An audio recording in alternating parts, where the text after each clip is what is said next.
Welcome back, DIVEBOMB IndyCar Podcast. At the end of the 2023 NTT IndyCar Series season at Laguna Seca, and I normally have a set intro, but I have no idea where to start with this one. Scott Dixon won, but that really doesn't tell you the whole story. I mean, isn't it quite fitting that we started the season with an absolutely chaotic race in St. Pete, and we've ended it with a race that was arguably even more chaotic? We ended with 8 cautions, and I think pretty much every driver had their own tales of woe to talk about. They all had so many ups and downs. Everything went perfect today, I don't think. Not one. No, exactly. I mean, I think about half the field were off the lead lap by the end of the race. Yeah, it was one of those where there were just constant stories of kind of resilience through the field. Then all of a sudden, a driver who you'd think, oh my word, they've made an incredible recovery, they'd suddenly have to pit again and they'd be down the order. It was one of those where you really just completely lost track of what was happening in terms of strategy, because there were just incidents all over the place. I mean, the final corner proved very tricky, the restart zone. There were a lot of incidents there. It was, again, one of those cases of cautions breeding cautions again and again and again. But it was remarkable. I mean, there were times where you had some of the most unlikely cars inside the top 10. You likes of Di Francesco, Ferrucci, Canapino was up there for a long period. Hunter Ray ended up in second at one point. There was a period, I'll try and find it, where in the top 10 there was Rob Di Francesco, Ferrucci, Hunter Ray. It was Canapino was one, and there was someone else, I can't remember who it was, but there were just like 6 people who'd be running in the 20s, just suddenly running in the top 10. I think it's because they didn't pit or something, wasn't it? Or let everyone behind them. It was a case that at that point they had just managed to avoid all the incidents, which was the thing at the start of the race, because it looked like we were going to have a jumbled up order, but then it was almost so jumbled up that it kind of worked itself out. Yeah, it was just bonkers. You thought there was an alternate strategy at the start, and then no strategy was really the main strategy in the end, because things just started going so ridiculously wild. I mean, every caution saw some drivers coming into pit. Some ended up being short on fuel. They thought they could make it. Another caution would come out. There were some even hadn't satisfied the tyre requirements, because it just turned into complete and utter chaos. But yeah, no matter how many incidents there were, how many penalties there were, I mean, Scott McLaughlin, I think, ended up with 2 penalties. He had a lot of contact. He still ended up finishing second. I mean, you could say similar for Dixon as well. He got a penalty. He had some contact. It was just wild. And, I mean, unpredictability was just completely rife in there until you got to the last kind of 10, 15 laps, because drivers just could not stop avoiding incidents. I mean, it was all kind of to do with the repave. The speeds were massively increased. I think in qualifying it was about 5 seconds faster than last year.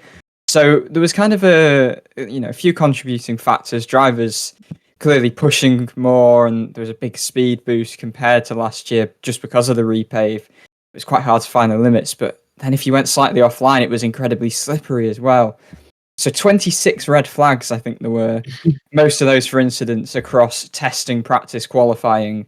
And really, yeah, just every session was marred with drivers going off and spinning and crashing. I mean, even Alex Palou did in the test, apparently. Romain Grosjean did similar in first practice, and it kind of just set the precedent for the weekend. And I think we were saying throughout that, the race was most likely going to be as chaotic as it turned out to be. And I mean, it kept us on the edge of our seats for sure. I think some drivers were just massively unfortunate. We'll obviously go through the order and speak in more depth, but you look at O'Ward, who just managed to stay out of all of the chaos. He was probably the only one who had a fairly instant-free day. Yeah, exactly. But because of all of the cautions and all of the chaos that caused in terms of just crazy strategies, he was kind of let down in the end and ended up really not getting the finish he deserved in 9th. He would maybe have been the most worthy winner. We were just speaking about this, off the recording, and it's quite hard to tell who really would have won that race if it all was kind of normal, because it was just so abnormal and so chaotic. But yeah, you do feel for the likes of O'Ward, who were at the front of the field, did absolutely nothing wrong, and simply the sheer volume of cautions kept pegging them back, and kind of ruined his race a bit. But it was quite typical that in a race where everything was completely wild, it was Dixon who kept a cool head. It was Dixon who executed. It's quite hard to pinpoint what strategy he was on, really. He stopped 4 times. I mean, you had some drivers stopping 6 times. Joseph Newgarden stopped 10 times, but obviously there were factors there.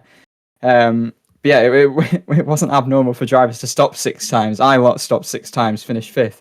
Lundgaard stopped 6 times, finished 6th. Well, only stopped twice in the end, but just and crazy. Palou only stopped twice. It's just one of those absolutely insane races where it's kind of too messy to really digest exactly what has happened. You'll have to watch it back a fair few times and watch race onboards and stuff to actually distinguish what has gone on. I think, a few of the teams probably did just look out really in the end. I do feel for the strategists and everyone who were having to just contend with that, because you'd have one caution, and even if it went green for a few laps, it kind of felt like another caution was just inevitable. I think there were sequences where we had 3 cautions just in succession. I mean, there were so many wounded cars out there, but yeah, it was a wild way to end the season, and now unfortunately we've got 181 days to wait again. Well, thankfully we do 6 months to discuss this race, so the next about 4 months of podcast might just be this race review at this rate, so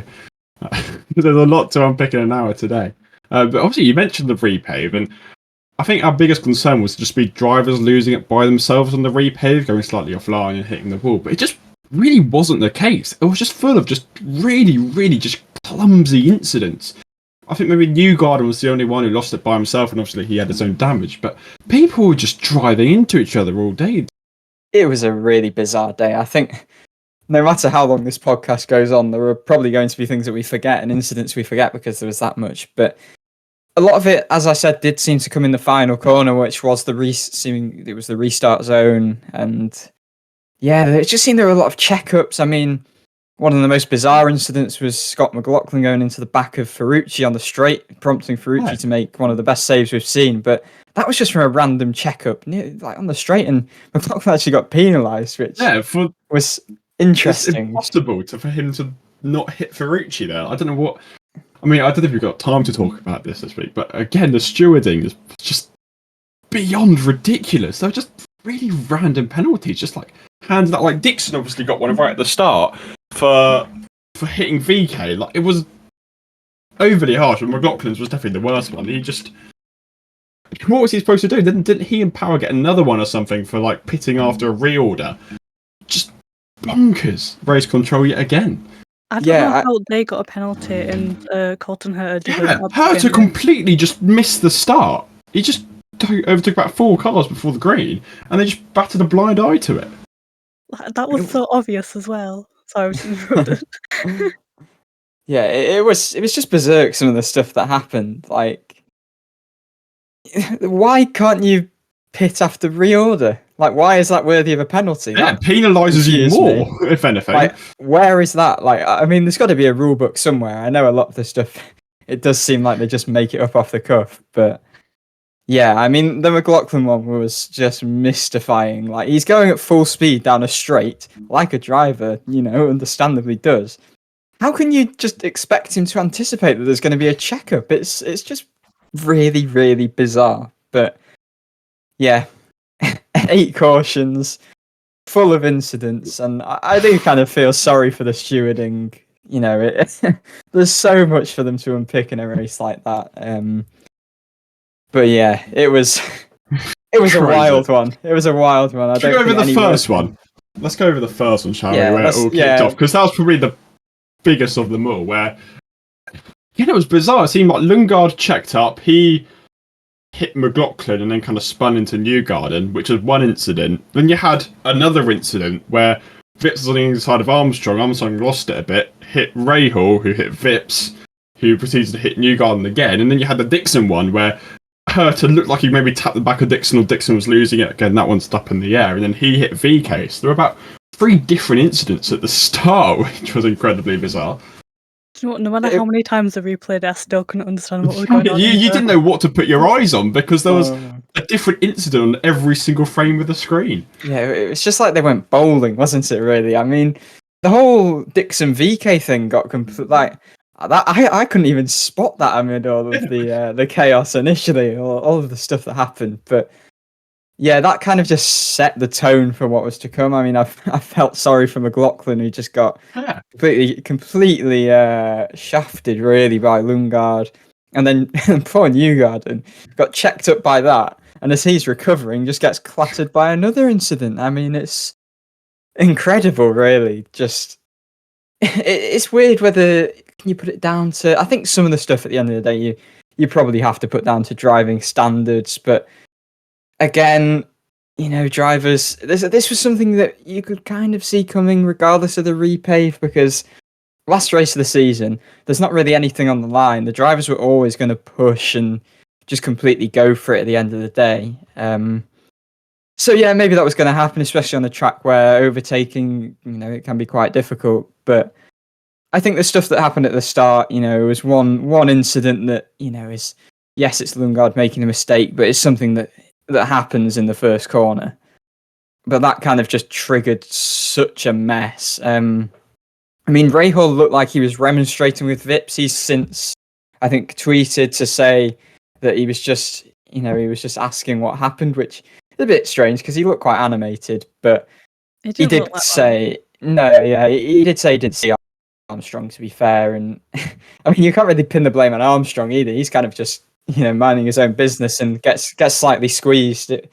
Classic racing incident. It was just unfortunate that one ended up getting involved in the other accident, which was at the other end of the corner. I've got to say, I'm almost so glad the championship was still important, because could you imagine if we had the championship on the line in this race? That would have been just... Whoever would have lost that title would have been absolutely fuming. Well, I mean, we're moving to Nashville for the season ender next year. This was kind of a foreshadowing of what we could be getting there. Yeah, the funny thing is, the second week in a row, I've made absolutely the same prediction, but I messaged Archie 4 days ago, and it's like, oh, we're going to end up with a Nashville Star race. Little did I know we were actually going to get the Weather Tech Raceway Laguna Nashville Street Circuit. It was absolutely bonkers. Because I feel like it's time to go with the running order, but it's just so hard. We'll give it a try. Dixon, what instance was he involved in? He had the VK one, then had the penalty. Anything else? Can't remember. I feel like he had another penalty somewhere, but it may have got mixed in with something, but there were so many things going on that it's hard to even tell. Yeah, he actually had an engine penalty. That was one thing. Yeah, I forgot about that. Ends up starting 11th. That was kind of irrelevant, though, the way things panned out. Starting position was pretty frivolous by the end of this race. Yes. Dixon won. He got the penalty for hitting VK. I never felt like he was at the back all day, and then we had that period where we had about 3 or 4 cautions in a row, and when he had a bit of a challenging fuel save, it actually became quite simple for him because he had about 15-20 laps of caution, so that cycled him to the front quite nicely. I wouldn't say his job was easy, but it looked fairly comfortable after a point. Yeah, and he was right behind Armstrong for a bit. Actually, it looked like Marcus Armstrong at one point. Yeah. He made quite an amusing comment. Yeah, he made quite an amusing comment in his post-race interview where he said at one point it looked like we were going to win. At one point it looked like we were going to finish last. We finished 8th in the end. He secured Rookie of the Year. But yeah, Armstrong looked even Rookie of the Year looked shaky at times when Canapino was running 3rd for a portion of the race. Yeah, I mean, there were so many storylines. I mean, when you had kind of the mix of drivers in the top 10, all of a sudden you're thinking leaders circle battle is becoming intense. It's always quite hard to tell what's what with the leaders circle just because of, you know, certain driver changes in those cars. Yeah. But yeah, even that intensified for a period. Yeah, on that actually, it was Canapino and Vips who made it. Vips made it by 1 point over Di Francesco in the end, and Di Francesco hit trouble, Canapino hit trouble, Vips hit trouble. I mean, all the people in the back four, Blomqvist looked like he might make it at one point, but he hit trouble as well. That leader circle battle was just a case of who could survive in the end. But yeah, I think we'll give a bit of credit to Canapino in a minute. There's so many stories. Canapino 3rd, you think any other week would be the story of the week. But this week is got completely lost. Yeah, we'll go back to running order. I think first of all Dixon, and then second ended up being McLaughlin, who he got hit in that point. He didn't get any damage, did he? He kind of just went to the back. Then it felt like he got a penalty for something, but I can't remember what. He had just several bits of contact. Yeah. He ended up falling quite far back. He didn't seem to sustain any sort of visible damage. I think that car must have been slightly wounded, the amount he was involved in, because he made contact with Benjamin Peterson, who I think it was another one of those where kind of on a straight just checked up and McLaughlin ran into the back of him. His front wing seemed to survive that, but yeah, then I think his next incident was the Ferrucci one. He kind of, when there was an sort of established alternate strategy, McLaughlin kind of went on to that and, looked like he might cycle forward. But then you had the Ferrucci predicament, which he was, I think, penalised for, I think they said. Then I think he came in for a wing change. He got penalised for the pitting after repositioning, one of the most strange penalties I've ever heard. And then kind of just ended up finishing second. It was one of those races where you look through the running order and drivers are just appearing places and you don't quite know how they got there. But McLaughlin kind of just kept cycling forward as others kind of almost fell by the wayside, whether they had to pit for, satisfying tyre requirements or they weren't going to make it on fuel. And McLaughlin kind of just, kept plugging away. And yeah, it was a really solid second place to secure third in the championship. The best Chevy car and the best Penske. Yeah, I mean, McLaughlin continued his really impressive run of form in the most bizarre fashion I think I've ever seen. But yeah, real. It looks like a really good year for McLaughlin in the end. He only won once compared to 3 times last year, but impressive performance. And he was definitely the outside, as we said last week, coming into this weekend to get P3 in the standings. And I don't know whether it's luck or skill or whatever, but he managed to get P3 in the standings. I think that's top 9 for McLaughlin in every race since the Indy 500. And I think even more impressive is his qualifying form. In his last, I think, 8 qualifying runs, he's finished in the top 2 7 times, which is quite a remarkable run of form, really. That's supreme consistency in terms of delivering pace time and time again in qualifying. So I think he's carrying a lot of momentum into next season. Obviously, we'll do season reviews and break down driver seasons, but he had some quite lofty expectations, maybe excessive expectation placed on him heading into the season. But he's really continued to improve towards the end of the season, and while he's had a few things that have maybe taken away possible race wins, it's solid to end the season with a second place. And third place in the championship, maybe slightly fortuitous today, but it's kind of credit to the pace he's had in this second half of the season since a pretty poor Indy 500 by his own admission. Yeah, got to give credit to McLaughlin because it was a very shaky start to the season, and he really turned it around with a great run of form, and I'd say a pretty deserved P3 in the standings at the end of the day. So real credit to Scotty Mack on that front. Third place was actually someone with a really quiet day in some respects. Was Alex Palou. He probably see himself as quite unfortunate not to win the race. He started 5th in the end. He was running pretty well and made a pretty aggressive move on Felix Rosenqvist to take the lead. And then on, it looked like he'd actually run away with victory until the chaos really started again. He obviously got quite lucky in the first set of pit stops where he pitted just before the caution came out. Wouldn't be as lucky the second time around, which obviously affected his race. O'Ward pitted the lap before, and he was the opposite to the last time. He got lucky with the caution. Palou was not so fortunate. He cycled down, but just through all the carnage, Palou didn't really seem to overtake anyone. He just ended up P3 because everyone else had issues in front of him. And at the end of the day, it's been a dominant season. No finish lower than 8th across the entire season. It's his 10th podium of the year. A nice little way to end the season. Probably, you could argue he was the one who deserved the victory today, but all things considered, a really randomly quiet day in some aspects. Yeah, I think it's just one of them races where it's like, as long as you avoid contact with everyone, then you kind of like high up. Because honestly, all you literally had to do was have a good restart and then just pray that you don't hit into someone or you don't become like collateral damage. And yeah, he kind of just did that and kind of made his way up. And I saw little bits and bobs, but not as much as everyone else, which is good in this race. So.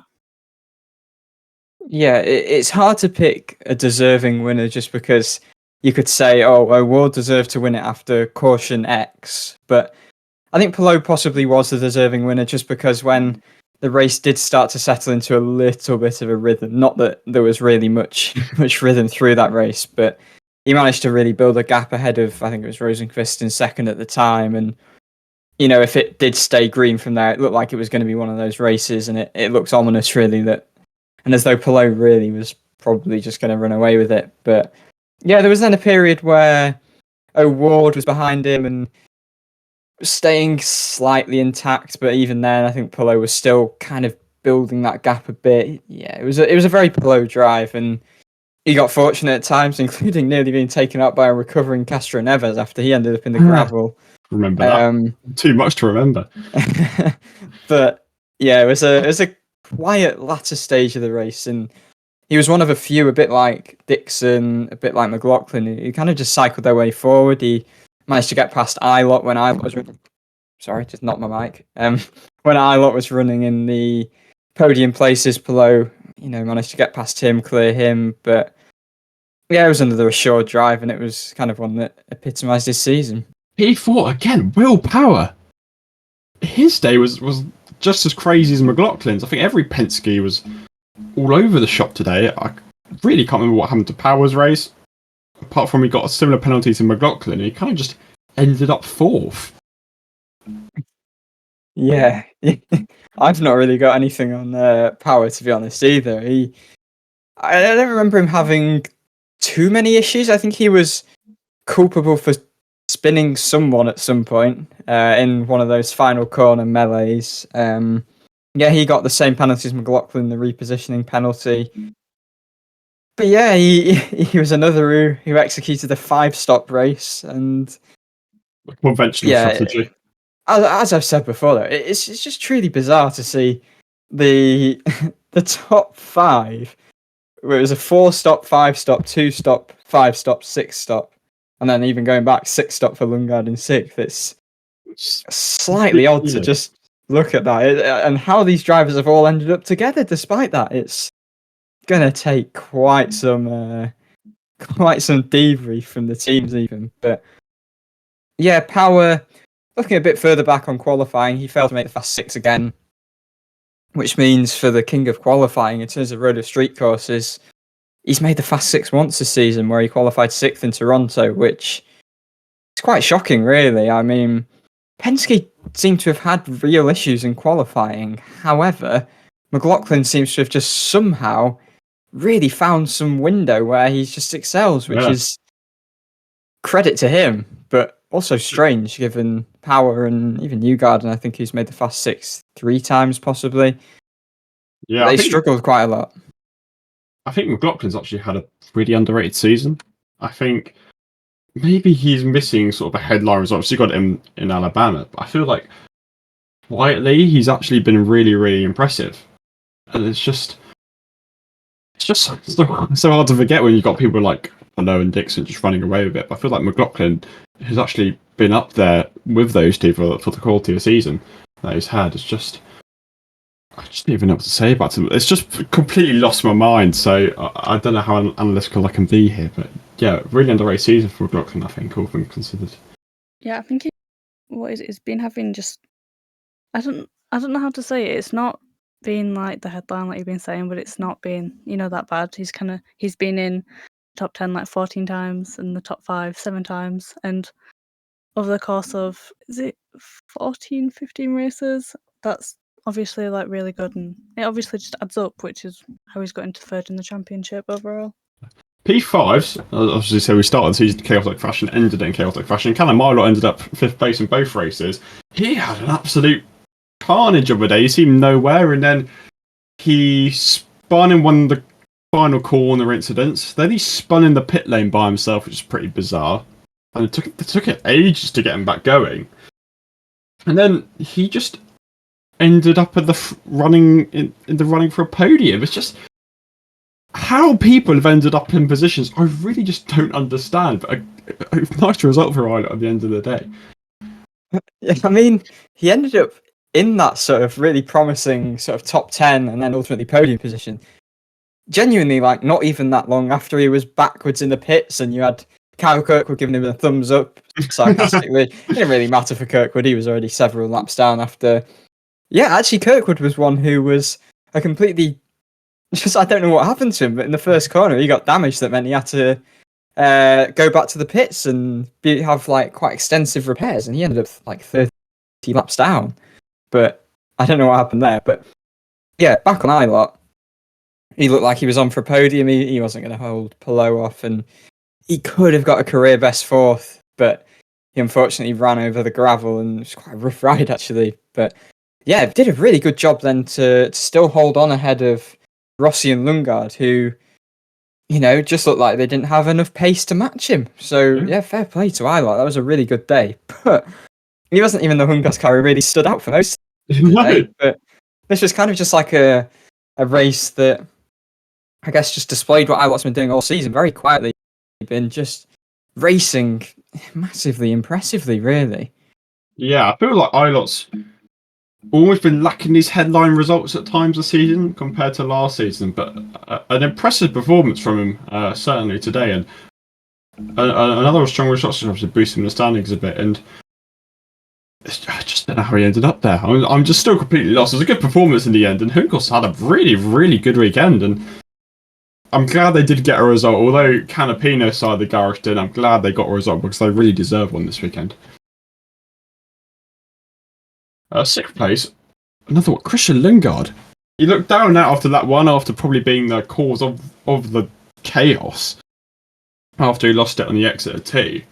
And then he just seemed he was pitting all day, and then, just, like everyone else, just ended up in sixth place. Yeah, I don't actually know how he ended up on the lead lap. The amount of times we saw him in the pits, he obviously got a penalty for the incident in the first corner. I'm surprised he didn't have damage from that. I don't know whether he might have replaced his front wing. Not sure. Don't take my word for that. But yeah, Lundgaard was another incredible one. And I think it did show the value of really staying on the lead lap. Because ultimately, when you had, I think it was O'Ward and Grosjean pitting together on one of those late cautions, they were like, you know, they went to the rear of the lead lap. But the rear of the lead lap was like 13th and 14th. So staying on the lead lap was important. I think that's how, you know, some of these drivers, why, you know, we're questioning how did they get there. Well, staying on the lead lap was absolutely imperative, because if you did stay on the lead lap by not even the halfway point, you were already looking at, you know, you didn't even have 20 drivers on the lead lap, and you know, from, you know, top 20, anything could be possible if, you know, depending on fuel numbers and what have you. But yeah, for Lundgaard, it was just a really strange one. I mean, he could easily have taken pole, actually. He looked really dialed in qualifying again. He unfortunately made an error at the corkscrew and kind of went straight over. Easy to do. It's a phenomenal corner, but an incredibly challenging one. Still managed to qualify third, but yeah, obviously had that contact with McLaughlin. It was a little bit clumsy, but, you know, it can happen to any driver, really. But yeah, he went on all sorts of different strategies. He was back up to the podium quite early on, but then he had to stop again. And yeah, it seemed quite a few times he was pegged back, but time and time again, he just came back and actually looked like he was going to finish seventh. But I think he got Rossi in the final corner, or penultimate corner, possibly. So yeah, impressive from Lundgaard. Yeah, Rossi's next as well. And what was he doing with his day? I don't think he really got involved in the accidents. He went off into the gravel once, is what I remember. But we didn't really see Rossi at all. I think he was running second at one point behind O'Ward. He just got lost in all the incidents. Did something go wrong in the pit lanes? I think that's like the only thing I heard of. It was like something to his team. Yeah, the air jack. It was the air. They didn't get the air jack up. Yeah, that was you just get this stuff lost in this race. Yeah, he had his own troubles and he ended up seventh. I just don't know what happened in pit. Yeah. I mean, yeah, that was the thing. Even during the cautions, so much seemed to happen in the pits. Like, I think, obviously, you had the Ilott spin, you had that for Rossi. I'm sure there's more stuff I'm missing as well. Ericsson had something at the same time as Rossi, I think. Yeah, something happened to Ericsson. It was just utterly bizarre. But I think Rossi, the air jack issue or whatever it was that happened, it didn't, it probably lost him a bit of time, but it was not that major, I guess, compared to some stuff that happened to some drivers who were, having to be refired or front wings changed or penalties or whatever. But yeah, I think Rossi's probably one of those, a bit like O'Ward, who was kind of just a culprit of staying out of most of the mess, at least on track. And unfortunately, just the way that strategy panned out, just got kind of trapped by some of the cautions, and hence why he wasn't able to, fight for the win in the end. Yeah, crazy. 8th was Marcus Armstrong, who deserves a bit of credit. I wouldn't say that one instant was his fault, and then as he said, he could have ended up first at one point, but when he was the lead on the alternate strategy, and then looked like he'd be last at one point. He ended up 8th, which I feel was. It's hard to say anyone had a fair result. I feel like that was what Armstrong deserved, but he had maybe one of the craziest days of all. Yeah, I think he was involved in was it 2 accidents, maybe 3? There was the lap one, and then there was. Oh wait, no, that's someone else. I'm getting them confused. Never mind. Not the only There one. was another. Yeah, he got spun. I don't know who actually spun him. Was that the one of the Power was involved restarts? in? Yeah, That was spun Pedersen, I think. Oh yeah, I don't know who spun. He got spun in a restart. He did get. Oh, it was Ericsson. Ericsson I thought it was him, but then I was like, Ericsson didn't spin him. Ericsson drove into him. He got spun by someone, and Ericsson drove into him. But yeah, I kind of felt for him because it was. You feel a few times this season Armstrong's had these races where it's looked like, if things go his way, there could be a podium on the cards, or even today, as he said in his interview, there was one stage where even like he could possibly win the race, but given he felt he could have won, he could have finished last. I guess, as you said, 8th place. It's not too bad. I think it's worth saying as well. He's secured his full-time future at Chip Ganassi Racing with a multi-year deal. He's going to be on the ovals next year, doing a test at Texas this week, which that's always a baptism of fire for drivers starting to gain oval experience. It's a very tough track to learn by all accounts. But yeah, I think it's kind of just indicative of the season Armstrong's had. Chip doesn't give these sort of deals without real reasoning, and Armstrong seems like he's a good character. He's clearly a very good driver. He's quickly, got into a groove of qualifying speed, of racecraft. There have been times where he's been beating some of his teammates in races in qualifying, and that's really, really, quite a big feat given you've got Marcus Ericsson, Indy 500 multi-time race winner. Scott Dixon speaks for itself, 6-time champion. Alex Palou, 2-time champion, best driver in the series. And Armstrong has, at times, been really competing and even times outpacing these guys, which that's really impressive. And I think he's been disappointed at some of his performances, but generally, on the whole, it's been an encouraging season. Yes, he's in the better machinery at Chip Ganassi Racing compared to the other rookies, but still, he was quite unfancied by a lot of people in terms of Rookie of the Year, given he was missing those 5 oval races. So, yeah, credit to him. I mean, looked in a bit of doubt when Canapino found himself near the front today, but really, that's the most doubt it's been in Rookie of the Year this season for Armstrong. Yeah, it's glad to see him back next year. I think we're quickly touching it now. Doing full-time racing, great to see it. I think it's very, very much deserved. And I mean, next year's going to be about us building that, getting those podiums, getting more consistent top 10 results. I think that's going to be the next step for Marcus Armstrong. P9, Pato O'Ward, probably one of the very few who had a fairly incident-free day. It was just one of those days was just luck. I felt he could have gone to the end, but he just hadn't run his reds, and strategy was just impossible today. And he's just one of those people where he could have driven much better. Just luck didn't fall his way at times. Yeah, I mean, maybe there was a bit of a strategy mishap, but I think even you can't really blame anyone for strategy in this race because it's so hard to predict what's going to happen, and the cautions kind of just, there's no other way to put it. They kind of just screw people over a bit, and that's where luck does become a factor. Yeah, O'Ward, he had a very clean race compared to most drivers. He didn't have the cleanest weekend. He crashed in second practice. He had an issue in qualifying that meant he qualified 12th. He was last in Q2 because of it.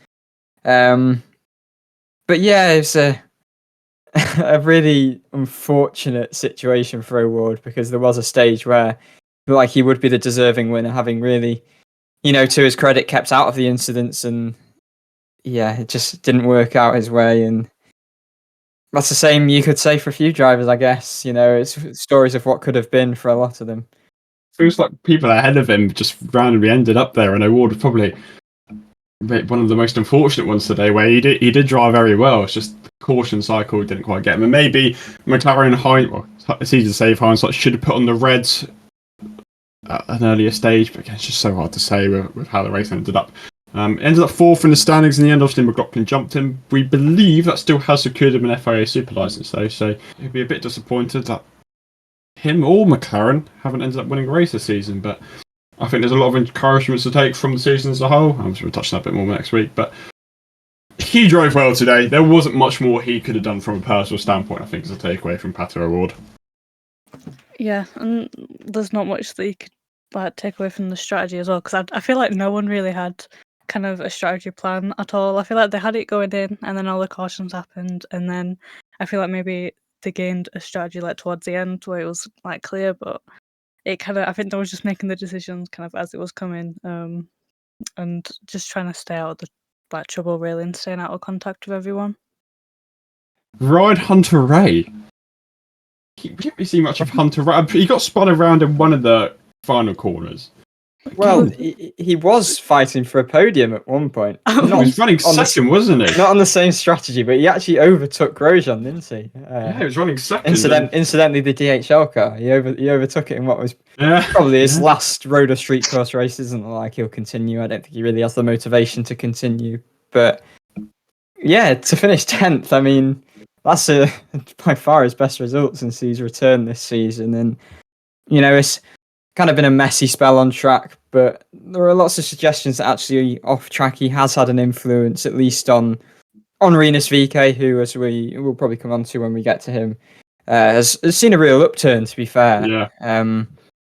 It's whether, looking wider into the team in general, whether that's going to, improve anything. But yeah, it's his best race since returning, and not a bad way to bow out if this is indeed, as we really predict, his last road course race. 11th place, very similar case to O'Ward, was Romain Grosjean. Now, in a day filled of incidents, Romain Grosjean didn't get into any of them. I mean, if there's any way to describe this race, I think that's the best one. I'm surprised by that. I thought he got into a little contact with someone. Yeah, there was one time I was trying to overtake O'Ward where he ran a bit wide, but that was about it. No accidents from Grosjean in a day. Everyone seemed to have about 4 or 5. Yeah, I mean, every driver probably had a little bit of contact, or at least most of them. I mean, that final corner was just perilous in terms of little bits of contact. You had, I think there was one of the restarts where I think Herta ran into a few people. I think you had Lundgaard, Peterson came together a bit. But yeah, Grosjean, it was a weird weekend. He had a massive crash in first practice, then actually was the standout Andretti car. He was the only one to get through into Q2, and genuinely showed real pace in the race. He was looking like he was on for another podium, returning to that form of the start of the season. And yeah, unfortunately, he was kind of just let down by similar things to O'Ward. I don't think he was going to make it on fuel. I don't know whether he maybe also had to satisfy the tyre requirements. But yeah, it looked like it was going to be some sort of dream end to his time at Andretti and maybe his time in IndyCar. But yeah, unfortunately, this sort of performance has kind of been too few and far between. But it was encouraging, and it really showed what he can produce when he has one of these good races and he's in the right mindset. Yeah.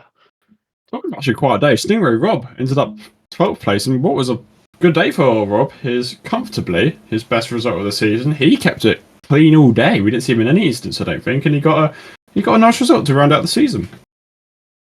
Yeah, I'm very happy for him, because I think early in the season, when we spoke to him on this podcast, he was kind of in that phase where he'd had a lot of incidents. He was, failing to finish a lot of races at the start of the season, but kind of since then, and since the Indy 500, really, we've not seen him getting caught up in these incidents. Yes, maybe David Malukas has had the superior pace. They are two slightly different programs, in fairness, at Dale Coyne. But yeah, I think Rob would be unlucky to lose his seat. Set 2 years are always, that's what you kind of routinely look at for a rookie. At the end of the day, he finished second in Indy Lights last year, so he's absolutely no slouch. And he's shown that he's started to really get things together and find a bit of rhythm towards the end of the year. And yes, there's fortune of a lot of drivers going laps down, but at the same time, Rob does deserve credit for staying out of incidents that he may have been involved in earlier in the season. Yeah, it's nice to see Rob get a decent result. I hope to see him back next year. And he had a decent day, all things considered, and very respectable result. To keep someone's nose completely clean and actually we don't really see your race was a good thing today, I reckon. I was going to say, I don't think I saw him like once. I think I saw him at the beginning before it got green flags, like in the broadcast. I think that was it. So, yeah. Right. Tell me how Helio Castroneves ended up 13th, because he seemed to cause about 5 accidents today and then ended up beating half the field. There was a time that he was 5th as well. Again, yeah. I think it's hard to tell who was where on strategy. I think he was probably out of sequence there. But, oh my word, it was a final weekend as a full-time IndyCar driver that kind of just encapsulated everything that has kind of been the downfall of this modern Castroneves since he kind of came back full-time. He was causing red flags quite often. I think he caused one in qualifying. Yeah. And then he had the absolute horror moment where he spun, got going again, then he had contact. He was duking with Peterson, and that sent him off into the gravel. And then, it was clumsy to rejoin as he did. You won't have known Pelot was there, but he nearly absolutely wiped out Pelot when he had about an 8-second lead, which would have been some way to bow out of your final road course race. Thankfully, obviously, as we've said, Pelot already had the championship wrapped up. But yeah, despite all of this, he ends up. Well, yeah, sorry, actually, we need to mention he wipes out Herter as well. And he got one of the final corner messes as well. Yeah, he did actually, yeah. And then somehow finished on the lead lap. Just bonkers. Crazy. He was a moving chicane all day pretty much, causing accidents and playing demolition top. And he ended up being the majority of the field. It's bonkers. Bonkers. I'm not gonna lie, I low-key thought he was out like halfway through the race. I think there was too much going on, and I just kept on saying that he was in incidents, and I was like, oh, he must. But there's no way he can survive all of the damage. But there was no damage, so I don't know. It was too chaotic. And then how Augustine in the other direction? How Augustine Canapino ended up 14th is crazy, because he obviously took advantage of all the stuff at the start, and then we thought, oh, it might be one of those. He's just getting there, but he just started overtaking people. He overtook Rossi after Rossi got penalised for blocking him, and it just didn't stop there. He carried on overtaking people. He was a third on pure pace at one point, and he almost overtook O'Ward for second. And he was running well all day, and even after all this chaos, he still kept on cycling to the front. Yeah, I think you can argue this is probably his best weekend. I think we've said that a lot, but yeah, he's impressed since the start of the season, and he just keeps on improving. He almost made it into Q2. He almost made it into the Fast 12. Just bumps out in 7th in Q1, but by Ferrucci of all people. Yeah, by Ferrucci of all people. But yeah, he was running in the top 10 for most of the day, Canapino. And ultimately, it was a damaged front wing that curtailed contact with his teammate. Yeah, and actually, judging by a tweet that Callum Eilert has just put on, it seems like he's getting absolutely pelted for it again, just like Long Beach, it was not Eilert's fault. Eilert actually made a really nice move around the outside, and Canapino just clipped the curb and went in a bit deep and clipped Eilert's left rear tyre, and I think Eilert probably got away with one not getting a puncture there. But yeah, Canapino's wing looked like it was holding on, but then it kind of just didn't survive late on, and he lost all pace. But I think it was really, in everyone's eyes, it was a top 10 finish for Canapino, really. 14th is horrendously unfortunate for him. But yeah, I mean, there was that point where we thought he could get a podium, and oh my word, that would have been, we'll speak about moments of the season, I'm sure, over the off season. You would have heard the cheers from Argentina. Might have trumped Newgarden at the 500 if he did that.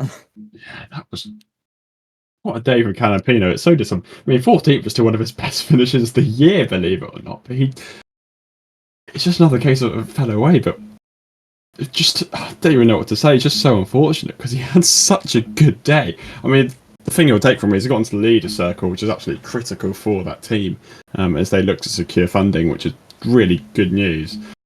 Just a crazy day. It's actually just really gutting he didn't get a better result at the end of it. I think he just needs a massive round of applause, honestly.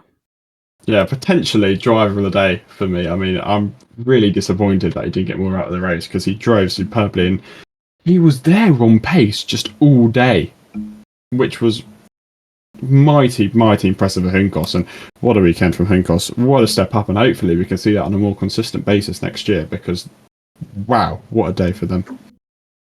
Yeah, I mean, this is their first year fielding 2 cars, and yes, they might have lacked qualifying speed, but you genuinely feel in the races they've got everything right, or most things right at least. And as a team, they're functioning really well. Their 2 drivers, you've got Ilott, who's a young charger, who they're going to be glad that it seems they're holding on to him. I think he said that's 99% done.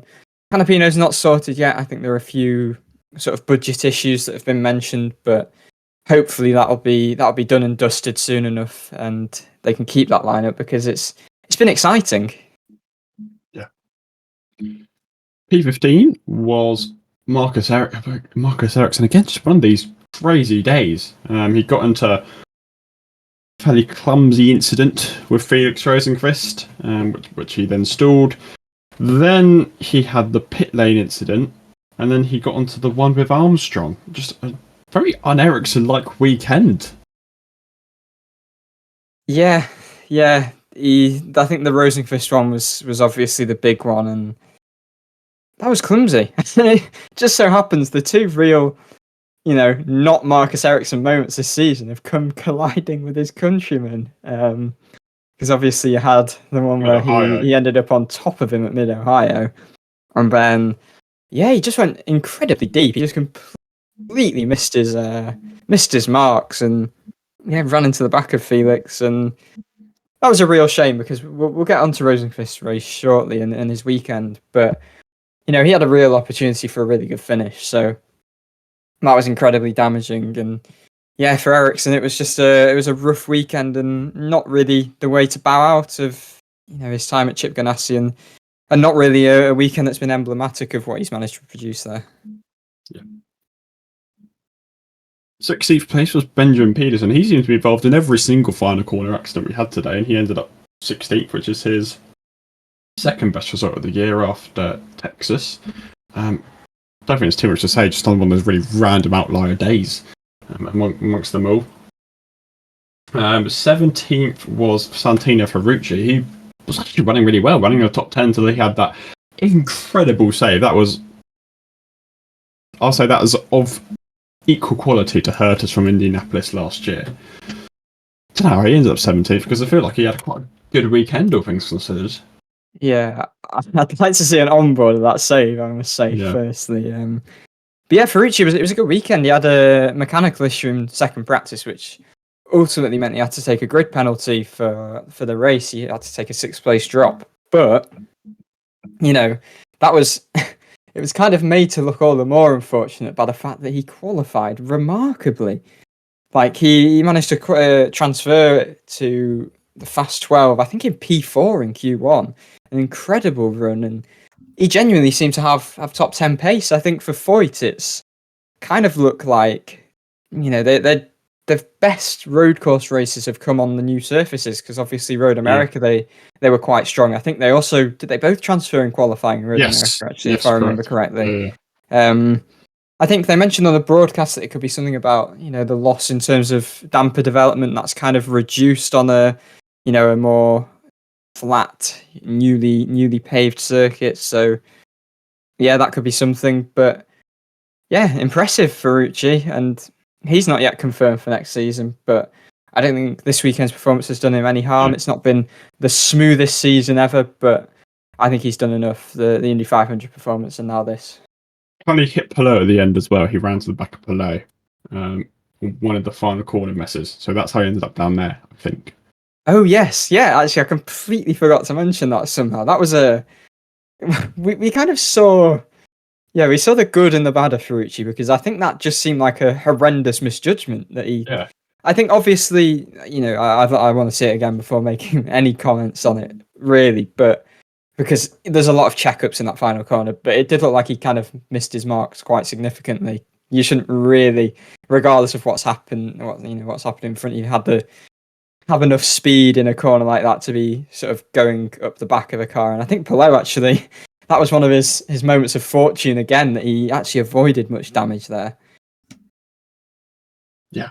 Now we're starting to get into the people I feel like had incidents all day, so their races were slightly curtailed. 18th was VK, who again, impressive weekend. He obviously transferred into the fast car, which was pretty impressive. He just unfortunate to get involved in that incident with Dixon. Then we didn't really see him just for the rest of the day. Yeah, I think VK is probably one of the most unfortunate. There was that Dixon incident, which, it was not VK's fault. I think we mentioned it earlier, didn't we? But Dixon looked like he kind of lost the rear a bit, and that's where the contact with Herta came, which ultimately probably sent him into VK. Yeah. So that was an interesting exchange. But I think it just took a while for VK to be refired, and he just lost a lap because there were so many cars that needed recovering, and that was kind of his day done there. But I think it goes further than that for VK. Actually, I think sort of irrespective of the result this weekend, has really ended this season. Ended this season really well. I mean, he was 10th in first practice. I think he was second in second practice, and he kind of continued that turnaround that he's shown late in the season with getting to Q2, and 8th was his best road course qualifying finish, and I think the best non-oval actually this year. And he was unfortunate that he wasn't able to convert that because, he didn't really get to show his potential in the race. But Hunter Ray actually showed that they seem to have, a car that was a bit faster than what they have had for a lot of this season. So, encouraging signs from VK. And I think next season's a big season if he is really wanting to push to make that jump up to a major team. Yeah.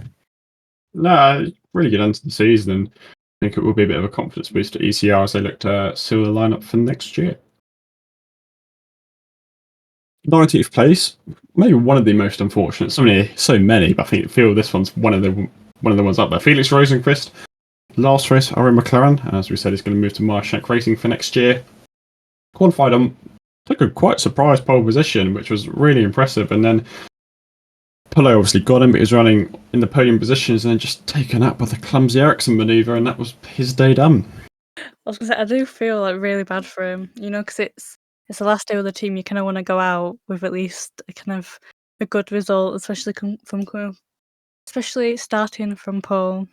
You kind of just want to do well, and that's not what happened. It seemed like not every incident, but it seemed like a few incidents he was always like kind of caught up on, which is really bad for him. But I don't know. I wish that for the next season it's gonna kind of go better, I guess. I don't really know what else to say except for I do feel really bad for him that the incidents that he was caught up in kind of like ruined his race. It kind of just, it was just a representation of his year, really. I do feel really sorry for him because it feels like time and time again he's been in really good positions, and kind of he's just seen races get ruined, and he had the pace, advantage, at least in qualifying, on his teammates. I mean, O'Ward was kind of a bit of an unknown because I think he maybe topped did he top his group? Yeah. But then he just couldn't get a lap together. But for Rosenqvist to finish 12th in the championship feels quite unjust because it feels like he's at least been, really on par with Rossi this season.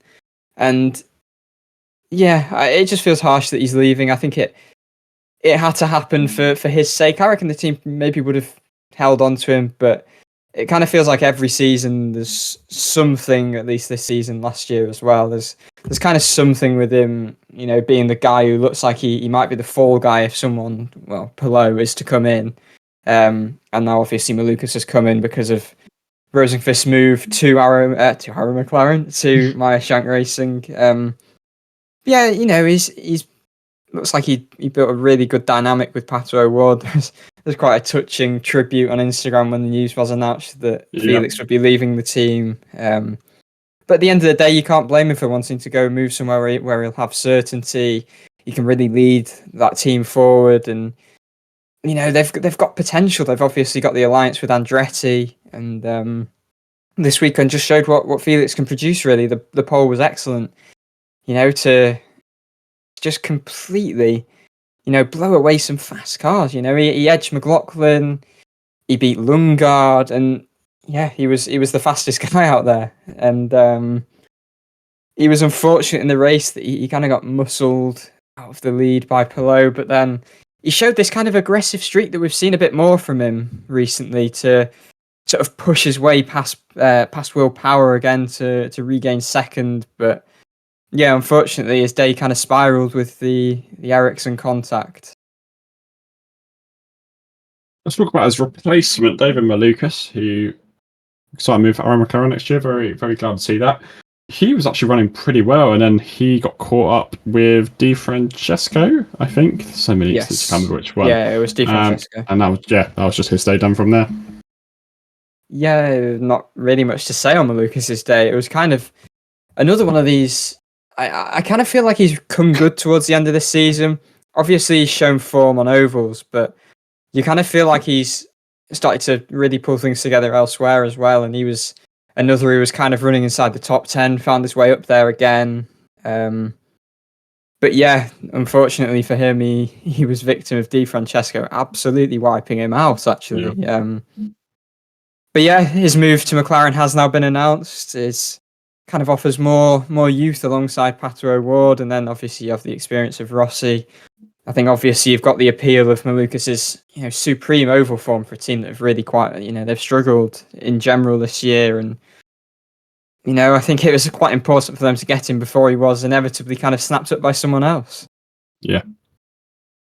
Good signing is David Malukas, and I'm very excited to see how he does. He's had some standout performances. Maybe he's lacked a bit of consistency, but hopefully that will come good with McLaren. And I think a really good signing. I'm really excited to see him fight for podiums and hopefully race wins on a more regular basis, because he's supremely talented, and I'll be very excited to see him. Yeah, I'm kind of what he does right now is really good. But then obviously, if he's good to McLaren, then hopefully he can just fight for more of the wins and everything. So 21st was Newgarden, who caught up on that one, and he had his own incident, and then I don't even know what to say about people's days are so chaotic. Just carried on going just in case O'Ward and McLaughlin hit issues. Yeah, just fortunate day for Newgarden. Yeah, you do kind of feel for him really, because he just about managed to avoid being hit by he was hit by Lundgaard, but just managed to stay on the track before, as we spoke about earlier, just being then taken out by a completely separate incident. Lost a few laps there. I think he lost a couple and was completely running by himself. It was a weird incident. It didn't look like everything was right with the car, because it was a slightly strange place to just have a spin when he didn't seem to go offline or anything. I don't know whether there was something wrong with the car. But yeah, that was his day really, and you kind of saw him late in the race and forgot he was still in the race. To be quite honest, he was. Yeah, it's been a sort of sorry end to the season for Newgarden, really, in terms of road and street courses, and even obviously you had the incident at Gateway. So yeah, I just want to move on from fifth in the championship. That's a big downturn really for him after even those 3 successive second places. I think they came after he won the championship in 2019. So yeah, shame for him, but he'll reset into next season. I'm sure it won't really bother him whether he finishes 3rd, 4th, 5th, as long as he just wants the championship, doesn't he? Yeah. Russell next. Di Francesco, he was having a decent day until he hit Malukas, and he had to go into emergency mode all day. Last race for Andretti. I don't think we're going to touch on that one too much. Ahead of Herta, who got wiped out by Takashi Neves. Yep. And then it was Vips got caught up on lap 1. Kirkwood got caught up on lap 1. Blomqvist got caught up on one of the final corner restarts. Blomqvist actually won in the top 10 for a large portion of the day. Ahead of Rahal, who was lap 1. So that's your running order. we probably missed about 14 incidents, so we do apologise, but I think we should be excused this week. Yeah, I saw, Yeah. no, there was, what was it? I'll send it into thing. But there was a tweet from, because, what is it? Kirkwood gave, sorry, give me a second. Kirkwood gave Ilott like thumbs up, and then he was like, Yes. apologise for that. And then he responded to himself on Twitter and be like, never mind, because I found out that you were the culprit of lap 1 or something. So Was it Ilott, of course, that's news to me. yeah, he just went, just kidding, I'm not so anymore, I just found out you were the culprit of lap 1. I think it was as a joke, but still. Yeah, that thumbs up from Kirkwood was very funny. That adds to the one of the funny moments of the season. Him giving, I like the culprit of lap 1. That's confusing me. yeah, I don't know where he. The culprit of lap 1. That might be what Kirkwood was involved in, because I mentioned, he had the damage at the start.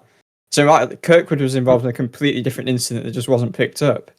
Yeah, I think before we close, I'd just like to mention Vips. I think, he's had 2 races now to audition. It was obviously a baptism of fire, really, coming into Portland, having not raced at all this year. He obviously wouldn't be in the right shape physically necessarily. I think probably struggled with the physicality a little bit. I think he's had some padding by his neck actually just to support it a bit. But yeah, he's had a much better weekend here.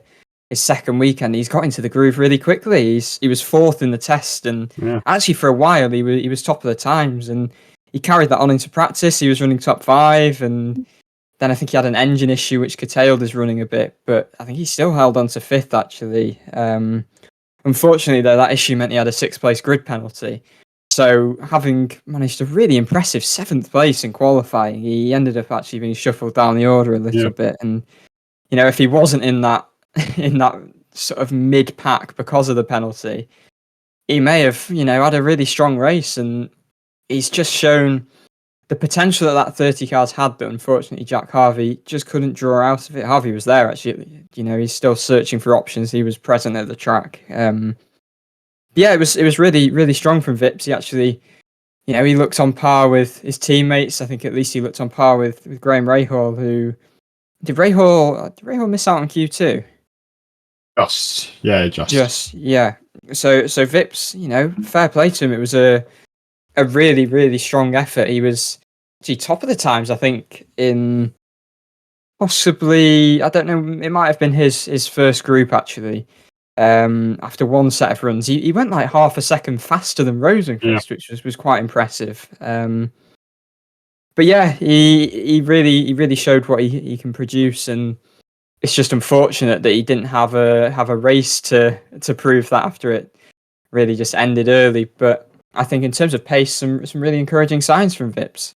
Yeah, absolutely. Right, should we get on to the news? As we mentioned last week, there are 3 driver announcements. Rosenqvist and Marshank, we all saw this one coming. Armstrong to renewed at Chip Ganassi, and Malukas to McLaren. So we've got a couple seats still left to pan out. The main one's going to be the Andretti 29. But there's some bits and bobs around. But those were the driver transfers that we kind of all saw these coming. We've mentioned them earlier. Very quickly, Christian Rasmussen sold the Indy Next title over the weekend. Very impressive year. Testing with Ed Carpenter in a couple of weeks' time, so we should see him in an IndyCar next year, running at least in the Indy 500. But there are rumours picking up he's going to be in the number 20 Ed Carpenter car. Yeah, I think as far as I'm aware, unfortunately, Linus Lundqvist was really unfortunate that he wasn't guaranteed any races. I think it's come back this year that they are guaranteed. One more. Yeah, they are guaranteed races now. So that's good. It's important that the champion, of the sort of Premier Feeder Series, is afforded that opportunity to have a drive. Unlike Lundqvist, who's unfortunately been left on the sidelines for most of this year, it does look like Rasmussen maybe will end up in a car.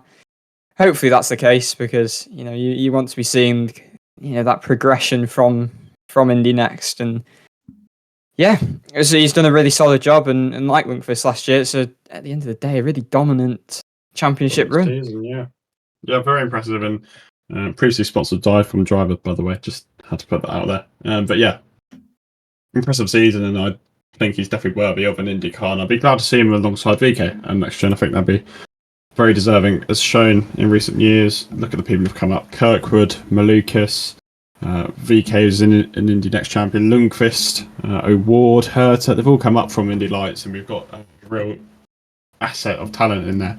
And I think it's imperative that Rasmussen is on the grid next year. The bigger news is it's actually a bit out of nowhere. So we're going to have a non-championship race next year at the Thermal Club in California, filling the gap in between St. Petersburg and Texas. Now this literally came out of nowhere on the day of the Laguna Seca race. And it's exciting. They tested the Thermal Club. Loads of drivers said they really, really like the track. And we're going to have a non-points paying exhibition race where the format's completely changing. It's just going to be like a good little fun non-championship weekend. Yeah, I've seen people complain it feels a bit NASCAR, but I personally like it. It's something to really fill that gap that it's pretty tiring, isn't it? After having all these 6 months of waiting, then having 6 more weeks of waiting, it's not great. But yeah, it's a bit of fun, and hopefully it's a fun new format. You've got qualifying and then 2 heat races, and then there's a main race, I think, where the top 6 from each heat race make it in. So yeah, there's no harm in doing it, is there? Really, it's it's something that hopefully can increase viewership if it is some fun new format. But yeah, it'd be nice to see a proper race in that gap. But if that's not possible, then this is something at least. And also they compete for $1 million, so there is still something on the line. I think it's going to be a little bit of fun. It's just a bit different. I feel like it's going to be a fun little weekend. Nothing's on the line, so people are going to take risks, and you're going to have a bit of a fun weekend. I think it's a really good addition, personally. I see why maybe people don't like it, but at the end of the day, it's a non-championship race, and it's all a bit of fun. Obviously, one of potentially 2 races we're going to have non-championship is rumours of a race in Argentina. I'm picking up again. So we'll wait for the calendar to be confirmed about that. But a non-championship race in Argentina is also another mouth-watering prospect.